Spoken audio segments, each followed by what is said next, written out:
Profit பண்ணும்போது என்ன இருக்கணும்? லாஜிக்கா யோசிச்சு பாருங்க. ஒருத்தர் ப்ராஃபிட் பண்றீங்க. இப்போ ஒரு ஓட்டப்பந்தயத்துல ஓடுறீங்க.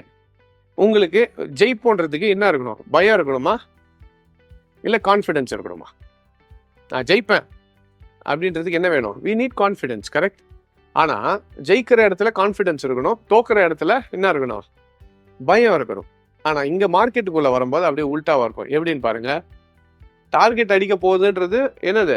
எனக்கு ப்ராஃபிட். அப்ப ப்ராஃபிட்ல நான் என்ன பண்ணணும்? கான்ஃபிடென்ட்டா வெயிட் பண்ணணும். ஏய் நான் 100 ரூபாய்க்கு போட்டேன், இப்போ 200 ரூபா போகுது பாரு, நீ வேணா, நான் வெயிட் பண்ணுவேன். அது கான்ஃபிடன்ஸ், கரெக்டா? ஆனா 200 ரூபா போறோம்னு வெயிட் பண்றதுக்கு பதிலா 140 130 பாதியிலே க்ளோஸ் பண்ணிட்டு ஓடி வந்துடுறோம்னா அதுக்கு பேர் என்னது? கான்ஃபிடன்ஸ் இல்ல, ஃபியர். ஸோ கான்ஃபிடன்ஸ் இருக்க வேண்டிய இடத்துல என்ன ஒர்க் ஆயிட்டு இருக்கு? ஃபியர். வின்னிங்ல என்ன இருக்கணும்? கான்ஃபிடன்ஸ் இருக்கணும். லூசிங்ல ஃபியர் இருக்கணும், கரெக்டா? ஆனா நமக்கு என்னவா இருக்கு? இது உல்டாவா இருக்கு.